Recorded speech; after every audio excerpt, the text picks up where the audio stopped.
26 سال کا نوجوان ہے، خطاب کا بیٹا ہے، نام عمر ہے۔ اپنے گھر کے اندر پیچ و تاب کھا رہا ہے کہ اگر یوں ہی اسلام پھیلتا رہا تو ہمارے بتوں کے خلاف اٹھنے والا یہ نظم اتنا پھیل جائے گا کہ روکنا مشکل ہو جائے گا۔ آباء و اجداد کی کہانیاں ختم ہو جائیں گی۔ یہ ایک نیا دین ایسے پنپتا رہا تو پھر اس کو روکا نہیں جا سکے گا۔ کون روکے؟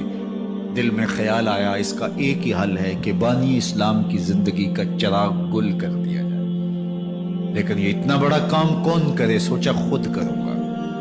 اٹھتی جوانی اور یہ پہلوانی کا زمانہ تھا عمر بن خطاب کا۔ اعضاء میں توانائی، طبیعت میں جوش، تلوار حمائل کی۔ دوپہر کے وقت خیال آیا تو کڑکتی دوپہر میں چل پڑے۔ سنسان گلیاں ہیں، سخت گرمی ہے، لوگ دیواروں سے لگ کے چلتے ہیں اگر کوئی کسی کو کسی مجبوری کے تحت کہیں جانا بھی پڑے، لیکن یہ مست ہاتھی کی طرح اپنے ارادے کو عملی جامہ پہنانے کے لیے گھر سے نکل پڑتے ہیں اور اس انداز سے تلوار حمائل کیے ہوئے آگے بڑھ رہے ہیں۔ نعیم بن عبداللہ آگے سے آ رہے تھے، آنکھوں میں اترا ہوا نشہ دیکھا، کہانی سمجھ گئے۔ یہ بھی مسلمان ہو گئے تھے لیکن ابھی ایمان ظاہر نہیں کیا۔ کہا عمر کدھر کے ارادے ہیں؟ کہا بانی اسلام کا چراغ بجھانے جا رہا ہوں۔ یہ روز روز کی کہانی ختم کرنے جا رہا ہوں۔ آج حمزہ ایمان لائے ہیں، کل کوئی اور آ جائے گا، پھر اس تحریک کو روکنا مشکل ہو جائے گا۔ نعیم بن عبداللہ مسکرا کے بولے گھر کی خبر لی ہے؟ کہا کیا ہوا میرے گھر کو؟ کہا تمہاری بہن فاطمہ بھی اس محمد کی غلام بن گئی ہے، تمہارا بہنوئی سعید بن زید بھی اس کا نوکر بن گیا ہے۔ بس بپھر گئے۔ وہ جو غصہ تھا وہ ادھر منتقل ہو گیا، بہن کے گھر کا رخ کیا۔ جب دروازے پہ پہنچے تو اندر سے قرآن پڑھنے کی آواز آ رہی۔ جو کہا گیا تھا، جو سنا تھا، اس کا یقین پیدا ہو گیا۔ زور زور سے دروازے کو کھٹکھٹانے لگے۔ بہن نے دیکھا کہ بھائی ہے، جو قرآن پڑھ رہا تھا اس کو چھپا دیا اور خود دروازہ کھولا۔ بس پیٹنا شروع کر دیا، مار مار کے سر پھوڑ دیا، خون بہ رہا ہے۔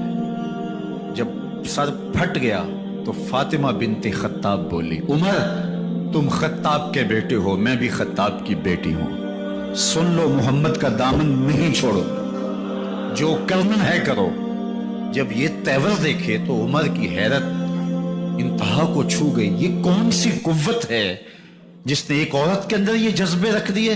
کہا اچھا بتاؤ تم کیا پڑھ رہے تھے؟ کہا تم ناپاک ہو، تمہیں نہیں دوں۔ کہا کیسے دو گی؟ کہا پہلے غسل کرو۔ عمر غسل کر رہا ہے۔ سودا لینے کے لیے بازار گئے، ہاتھ اس کے بکے جس کے خریدار گئے۔ عمر غسل کر رہے ہیں، غسل کر کے باہر آئے تو بہن قرآن لے آئی۔ وہ کھجور کی چھالیں، وہ چمڑے کے اوپر لکھا ہوا قرآن سامنے رکھ دیا۔ عمر پڑھ رہے ہیں طٰہٰ ما انزلنا علیک القرآن لتشقیٰ، اے 14ویں کے چاند محبوب، قرآن اس لیے نازل تو نہیں کیا تھا کہ تم مشقت میں پڑ جائے۔ محبوب رحمت کے دروازے کھل رہے ہیں، کرم نوازیاں ہونے والی ہیں۔ عمر پڑھتے گئے، آنکھوں کے بندن ٹوٹ گئے، آنسو آنے لگے، ٹپ ٹپ آنسو گرنے لگے۔ عمر رو رہے ہیں، بدن کانپ رہا ہے۔ آئے کس ارادے سے تھے، اب حالت کیا ہوئی جا رہی ہے۔ اپنی بہن سے کہا، بہنوئی سے کہا جس در کے تم غلام ہوئے ہو کبھی میں بھی اس در کا غلام نہیں ہو سکتا؟ عمر کی کہیں عمر نہ برباد ہو جائے، مجھے اس چوکھٹ پہ لے چلو۔ کہا چلو ہم اس دہلیز پہ لے چلتے ہیں۔ تلوار اسی طرح حمائل کی ہوئی ہے، حضور دار ارقم میں ہے۔ یہ اسلام کی پہلی درسگاہ ہے، حضرت ارقم کا گھر۔ مسلمانوں کی تعداد بہت تھوڑی، یہاں چھپ کر کے دین سیکھتے ہیں۔ حضور بھی وہاں تشریف فرما تھے، باقی اصحاب بھی وہاں تشریف فرما تھے، حضرت میرے حمزہ بھی وہاں تھے۔ دروازے کی درزوں سے دیکھا کہ عمر آ رہے ہیں، تلوار بھی حمائل کی ہوئی۔ صحابہ نے کہا عمر آ رہے ہیں۔ میرے حمزہ نے کہا کوئی پرواہ نہیں، آنے دو، اچھا ارادہ ہوا تو خوش آمدید کہیں گے، ارادہ اچھا نہ ہوا اس کی تلوار سے گردن کاٹوں گا۔ اللہ اکبر۔ جب دروازہ کھولا تو دو صحابہ نے بازوں سے پکڑ لیا، کندھوں سے۔ حضور نے فرمایا کندھے چھوڑ دو، کندھے چھوڑ دیے گئے۔ آقا کریم علیہ الصلوۃ والسلام نے ان کے گلے کے اندر جو کپڑا تھا اس کو پکڑ کے جھٹکا دیا، اسلم عمر، عمر اسلام لاؤ، اللہ اکبر۔ اور ساتھ حضور نے حضرت عمر کے دل پہ ہاتھ رکھے، اللہم اہد قلبہ، اللہ عمر کے دل میں ہدایت ڈال دے۔ بس یہ جملہ کہنے کی دیر تھی اور حضور کا ہاتھ پھرنے کی دیر تھی، اندر سے کفر دھلتا چلا گیا، اور عمر نے کہا اشہد ان لا الہ الا اللہ واشہد انک رسول اللہ۔ جب یہ پڑا کلمہ تو حضور کی زبان سے بے ساختہ نکلا اللہ اکبر، اور صحابہ نے بھی اللہ اکبر کہا، اور اس زور سے کہا کہ مکے کی گلیاں گونجنے لگی۔ اب عمر ایمان لانے کے بعد حضور کی خدمت میں حاضر ہو کے عرض کرتے ہیں حضور کیا ہم حق پہ نہیں ہیں؟ فرمایا ہم حق پہ ہیں۔ اللہ کا دین سچا نہیں ہے؟ فرمایا اللہ کا دین سچا ہے۔ کہا کہ آپ اللہ کے سچے نبی نہیں ہیں؟ فرمایا میں اللہ کا سچا نبی ہوں۔ تو فرمایا پھر ہم چھپ کے نماز کیوں پڑھیں؟ کہا کہ عمر تم جانتے ہو حکمت ہے، اتنے جو ہے وہ ہماری تعداد نہیں، اور کفار کا جور و ظلم و ستم۔ عرض کی حضور ہم کعبۃ اللہ میں جا کے نماز پڑھیں گے۔ مسلمانوں کی دو صفیں بن گئی، ایک صف کی قیادت امیر حمزہ کر رہے ہیں، ایک صف کی قیادت حضرت فاروق اعظم کر رہے ہیں، درمیان میں حضور چل رہے ہیں، اور روایات میں آتا ہے حضرت عمر چلتے جاتے ہیں اور ساتھ لا الہ الا اللہ پڑھتے چلے جا رہے ہیں۔ اور پھر جا کے وہاں پہنچے تو وہاں جو صنادید قریش تھے ان پر سکتہ طاری ہو گیا۔ حضرت عمر رضی اللہ تعالیٰ عنہ جب ایمان لائے تو آپ نے ایک ایک کافر کے گھر کے دروازے پہ کھڑے ہو کے کہا، جب کوئی بھی شخص مسلمان ہوتا تو کفار اس کو مارتے، زود و کوب کرتے، ظلم کرتے، ستم کرتے، گھسیٹتے بازاروں میں، لیکن حضرت عمر ایمان لائے تو ایک ایک شخص کے دروازے پر کھڑے ہو کر کے کہا کہ تم کمزوروں کو مارتے تھے، میں تمہیں بتانے آیا ہوں میں محمد عربی کا نوکر بن گیا۔ بلکہ آپ نے اعلان کیا جس نے اپنی بیوی کو بیوہ اور بچوں کو یتیم کروانا ہو اور اپنے ماں باپ کی کمر کو جھکانا ہو وہ عمر کے مقابلے میں آئے۔ اللہ اکبر۔ زنیرہ نامی ایک خاتون تھی، بہت کمزور، راوی کہتا ہے کہ اس کی ہڈیوں میں گودا نہیں تھا، عشق رسول تھا، اور اس کا ظالم آقا اس کو مارتا ہے، اور جب مار مار کے تھک جاتا ہے ادھر سے عمر آ رہے ہیں، یہ اسلام لانے کے پہلے کی کہانی ہے، ادھر سے عمر آ رہے ہیں تو اس نے کہا عمر تم جوان آدمی ہو تو یہ چھوڑتی نہیں ہے اپنے نبی کا نام، ذرا تم آؤ۔ عمر کوڑا پکڑ لیتے اسے مارتے مارتے تھک جاتے ہیں تو پانی پینے لگتے ہیں، تو کہتے ہیں مجھے تیرے پہ ترس نہیں آیا لیکن میں ذرا پانی پینے لگا ہوں، اور پھر گلے کے اندر کپ ڈال کر کے کوڑا اور اس کی رسی کو بل دیتے ہیں اور اس کی آنکھیں باہر نکل آتی ہیں، اور کہتے ہیں بلا اپنے نبی کو جو تیری آنکھوں کی بینائی واپس کرے۔ اللہ اکبر۔ تو اس نے آسمان کی طرف منہ کر کے کہا مالک میں کبھی بھی آنکھوں کی بینائی نہ مانگتی، لیکن اب تیرے نبی کی عزت کا سوال ہے۔ آنکھوں کی بینائی واپس ہو جاتی ہے۔ زنیرہ کو بڑا مارا۔ آج عمر گلیوں میں آنکھوں میں آنسو ہیں اور عجیب دلے بےتاب ہے، اور کہتے ہیں آؤ بھئی میں حضور کا غلام بن گیا ہوں، تمہیں بتانے آیا ہوں۔ زنیرہ نے موڑ کاٹا تو آگے عمر یہ آواز دے رہے تھے۔ زنیرہ ایک کونے پہ کھڑے ہو کے رو کے کہتی ہے عمر تم تو بڑے اس دن جوش و غضب میں تھے اور تم مارتے ہوئے تھکتے نہیں تھے۔ تو عمر نے کہا زنیرہ اس دن میں نے دیکھا نہیں تھا، اب میں محمد عربی کو دیکھ آیا ہوں۔ جنہ ویکھیا نہیں ہو کرن گلاں، جنہ ویکھیا نہیں ہو کرن گلاں، جنہ ویکھیا ہو تے بول دے نہیں، جڑے محرم راز حقیقت دے اور راز حقیقت کھول دے نہیں۔ تو حضرت عمر رضی اللہ تعالیٰ عنہ ایمان لائے۔ حضرت عبداللہ ابن مسعود رضی اللہ تعالیٰ عنہ فرماتے ہیں کہ حضرت عمر کا ایمان لانا مسلمانوں کے لیے عزت کا سبب تھا، ان کا ہجرت کرنا مسلمانوں کی نصرت تھی، اور ان کی خلافت مسلمانوں کے لیے رحمت تھی۔ حضرت عمر رضی اللہ تعالی عنہ وہ ہیں کہ میرے حضور نے فرمایا لوگوں جب نیک لوگوں کا ذکر کرو تو میرے عمر کا تذکرہ ضرور کیا کرو۔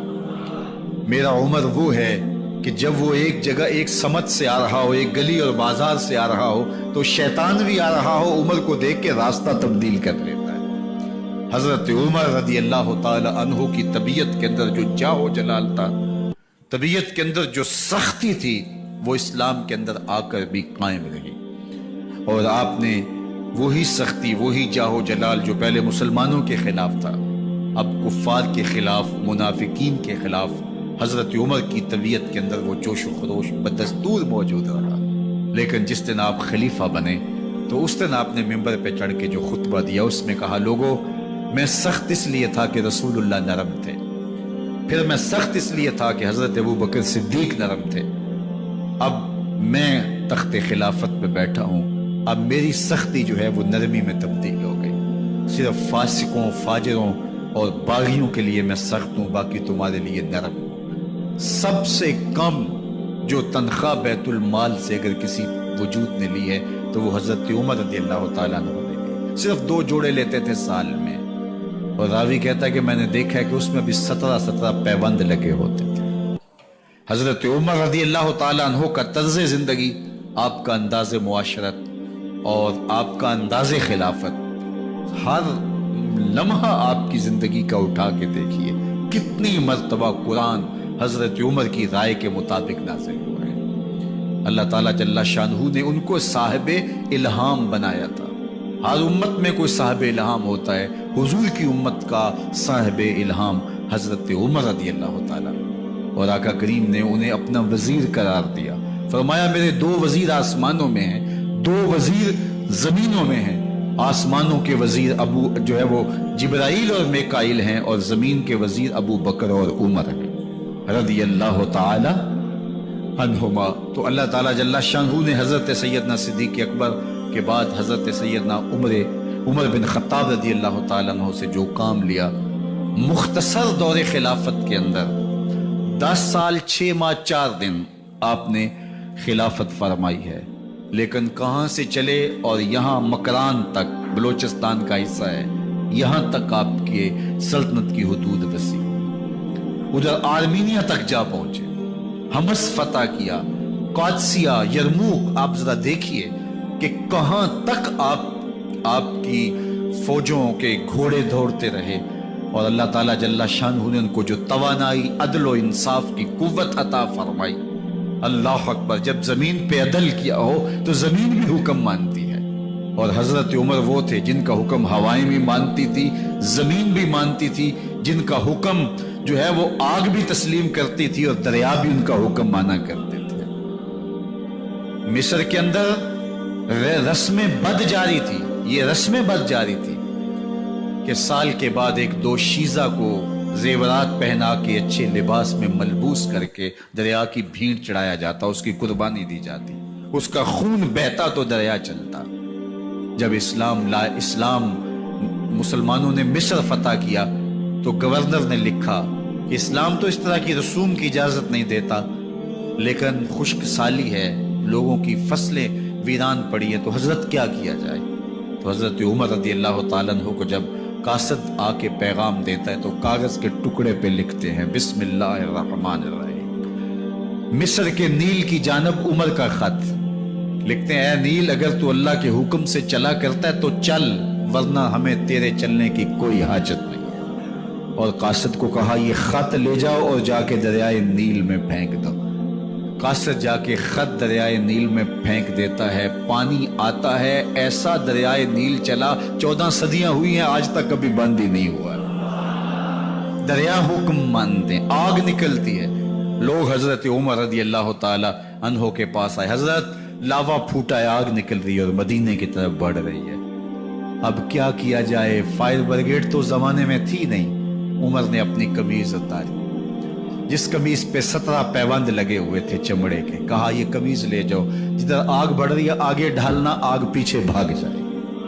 زلزلہ آتا ہے تو زمین پہ دھڑا مارتے ہیں، زمین رک جا، کیا عمر نے تیری چھاتی پہ عدل نہیں کیا ہے؟ تو یہ عمر ہے رضی اللہ تعالی عنہ کہ جن کے انصاف کی وجہ سے، جن کے عدل کی وجہ سے اللہ تعالیٰ کی رحمات اور اس کی برکات کا نزول ہوتا تھا، اور اللہ تعالیٰ نے مسلمانوں کو وہ آبرومند حکومت دی۔ کائنات کی تاریخ کے اندر ایسی حکومت آپ نے نہیں دیکھی ہوگی جو حضرت عمر نے حکومت کی ہے۔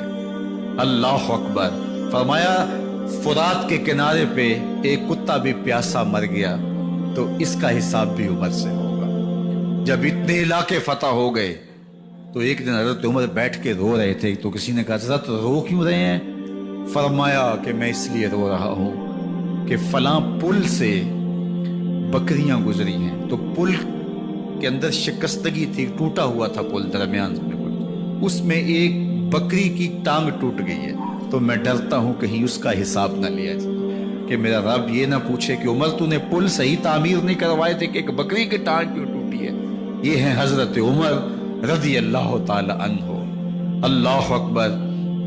حضرت سیدنا عمر رضی اللہ تعالیٰ عنہ کی پوری زندگی آپ دیکھ لیجئے، آپ دن کو گھر میں بیٹھتے ہیں، دربار خلافت میں بیٹھتے ہیں، اور آپ کا دربار خلافت کیا ہے؟ کوئی عالی نصب محل نہیں ہے، مسجد نبوی کا صحن ہے، وہاں بیٹھ کے فیصلے ہو رہے ہیں۔ باہر سے سفیر آتا ہے اور آ کے پوچھتا ہے کہ میں امیر المومنین کے، مسلمانوں کے حکمران کے دارالامارہ میں محل میں جانا ہے، تو وہ مسکرا کے کہتے ہیں ہمارے امیر کا تو کوئی محل نہیں ہے۔ کہا کہاں ہے تمہارا امیر؟ کہا مسجد نبوی میں ہوگا یا بیت المال کے اونٹوں کی دیکھ بھالی کر رہا ہوگا، ان کی دیکھ بھال میں لگا ہوگا۔ وہ جب گئے تو مسجد میں نہیں ہے، اللہ اکبر، وہاں گئے تو وہاں بھی نہیں ہے۔ پھر کیا دیکھتے ہیں کہ عمر رضی اللہ تعالی عنہ جنت البقیع کے پاس ایک درخت کے نیچے اینٹ کا سرانہ رکھ کے سوئے ہوئے، تو اس نے کہا عمر تو نے عدل کیا ہے، تجھے کچی اینٹ پہ بھی نیند آ گئی، ہمارے حکمرانوں نے انصاف نہیں کیا، اور وہ بند اور محفوظ کمروں کے اندر بھی سکون اور چین کی نیند نہیں سو سکتے۔ حضرت سیدنا عمر رضی اللہ تعالیٰ عنہ نے اس طرح ان امور سلطنت نبھائے۔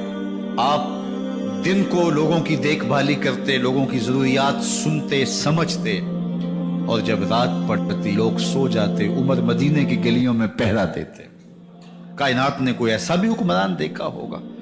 اللہ اکبر۔ وہ مجاہد جو مختلف محاذات پہ گئے ہوئے ہوتے، ان کے گھروں کی دیکھ بھالی کرتے، ان کی ضروریات کا خیال رکھتے، ان کی آبرو کا پہرا دیتے۔ راتوں کی تنہائیوں کے اندر حضرت عمر اٹھتے اور جا کے گشت کرتے، چکر لگاتے، دیکھتے کوئی آنکھ پر نم نہ ہو، مفلسی کا کسی گھر میں ماتم نہ ہو، لوگوں کی ضروریات کا خیال رکھتے۔ اللہ اکبر۔ ایک دن حضرت عمر رضی اللہ تعالیٰ عنہ ایک گھر کے قریب سے گزرے، گھر سے دھواں نکل رہا تھا، سوچا کوئی مہمان ہوگا، گزر گئے۔ تھوڑی دیر کے بعد پھر دوبارہ اس گلی سے گزر ہوا تو پھر دھواں نکل رہا تھا، پھر گزر گئے۔ 2 گھنٹے کے بعد پھر دوبارہ ادھر سے گزران ہوا تو پھر دھواں نکل رہا تھا۔ رات کا پچھلا پہر ابھی تک گھر سے دھواں نکل رہا ہے۔ عمر رضی اللہ تعالیٰ عنہ نے دروازے کو کھٹکھٹایا، اندر سے خاتون کی آواز ہے، اس وقت کون ہے؟ کہا ایک مسافر ہوں، پوچھنا چاہتا ہوں تمہارے گھر سے دھواں کیوں نکل رہا ہے رات کے اس پہر؟ کہا تمہیں اس سے کیا غرض؟ کہا نہیں مجھے تشویش ہوئی ہے۔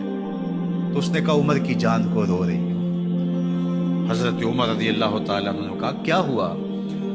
کہا کہ کھانے کے لیے گھر کچھ نہیں ہے، بچے ضد کر رہے ہیں، ہنڈیا کے اندر پتھر ڈال کر کے میں نیچے سے آگ دیے جا رہی ہوں، بچوں کہتی ہوں تھوڑی دیر ہے تھوڑی دیر ہے، کہ بچے تھک کے سو جائیں گے انتظار کر کے، تو کچھ ہو تو پکے، اور بچے ہیں بھوک سے، شدت بھوک کی وجہ سے سو بھی نہیں رہے، اور میں یہاں بیٹھی عمر کی جان رو رہی۔ حضرت عمر رضی اللہ تعالیٰ عنہ واپس آئے، گھی کا کنستر اٹھایا، آٹے کی بوری لی اور ساز و سامان لیا۔ خادم تھا آپ کا اسلم بیت المال میں، اس نے حضرت یہ سب کچھ میں اٹھا لیتا ہوں۔ کہا حشر کے دن میرا بوجھ اٹھاؤ گے؟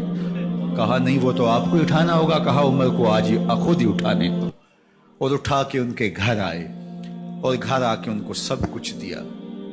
اور پھر اس کے بعد جب کھانا تیار ہوا، بلکہ روایت میں آتا ہے کہ جب آگ جلا رہی تھی تو عمر جھک کے چولہے میں پھونکے مار رہے تھے۔ اللہ اکبر۔ اس خاتون کو نہیں پتا کہ یہ کون ہے، یہ کوئی اجنبی مسافر ہے، میری مدد کر رہا ہے۔ پھر بچے جو ہے وہ جب کھانا کھا کے خوش ہوئے تو حضرت عمر رضی اللہ تعالیٰ عنہ نے دل میں سوچا اور کہا عمر جس طرح تو نے بچوں کو رلایا ہے آج ان بچوں کو ہنساؤ بھی۔ تو بچے بیٹھے ہیں تو عمر کبھی ادھر جاتے ہیں کبھی ادھر جاتے ہیں، جس طرح بچوں کو کھلانے کے لیے جو ہے وہ گھٹنوں کے بل اور ہاتھوں کے بل لوگ چلتے ہیں، حضرت عمر یوں چلتے ہیں اور وہ بچے مسکراتے ہیں۔ جب بچے ہنسنے لگے، کھانا کھا چکے، عمر اس خاتون سے مخاطب ہو کے کہتے ہیں بہن دیکھ عمر کی بڑی مجبوریاں ہیں، فسطاط، یرموک کہاں کہاں آرمینیا، کہاں کہاں سرحدوں پہ محاذ پہ لوگ موجود ہیں، ان کی دیکھ بھالی کرنی، امور خلافت، کیا کیا معاملے ہیں۔ تنہا اکیلے بیچارے کی جان ہے، وہ نہیں خیال کر سکا، چل تو اسے معاف کر۔ وہ بہن کہتی ہے تو اتنی ہمدردی کیوں کرتے عمر کی؟ نہیں، میں عمر کو معاف نہیں کروں، کل قیامت کے دن میں اللہ کے حضور عمر کا گریبان پکڑوں گی۔ تو دوسرے علاقے فتح کرتا تھا، میری خبر ہی نہیں تھی۔ اللہ اکبر۔ جب یہ بات کی تو عمر چیخیں مار کے رونے لگے اور ہاتھ جوڑ کے کہنے لگے بہن یہ تمہارے سامنے تو عمر کھڑا ہے، یہ حضرت عمر تھے رضی اللہ تعالیٰ عنہ، اور اللہ کے محبوب علیہ الصلوۃ والسلام کے خلیفہ راشد، دوسرے خلیفہ۔ 10 سال 6 ماہ اور 4 دن آپ نے خلافت کی، اور تاریخ کہتی ہے اگر عمر رضی اللہ تعالیٰ عنہ کو 10 سال اور مل جاتے، یا مغربی مفکرین کہتے ہیں کہ اگر کائنات کو ایک عمر اور مل جاتا، پوری دنیا پہ مسلمانوں کی حکومت ہوتی، کہیں کفر باقی نہ بچتا۔ لیکن بد باطن لولو فیروز نامی ایک مجوسی غلام نے نماز فجر پڑھتے ہوئے حضرت عمر بن خطاب رضی اللہ تعالیٰ عنہ پہ حملہ کیا، زہر میں بجھا ہوا خنجر آپ کے جسم میں سرایت کر دیا۔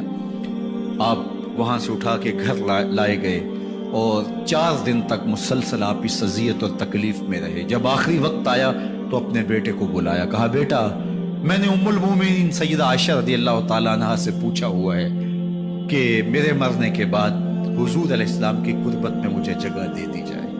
ہو سکتا ہے میں امیر المومنین مسلمانوں کا خلیفہ ہوں تو اس وجہ سے انہوں نے اجازت دے دی ہو، جب میں فوت ہو جاؤں تو ظاہر خلیفہ نہیں رہوں گا، تو پھر جا کے ان کو دوبارہ کہنا کہ میرے باپ کا پیغام ہے، اگر وہ اجازت دیں تو مجھے حضور کی قربت میں دفن کر دینا، اور اگر وہ اجازت نہ دیں تو پھر جنت البقیع میں مجھے دفن کر دینا۔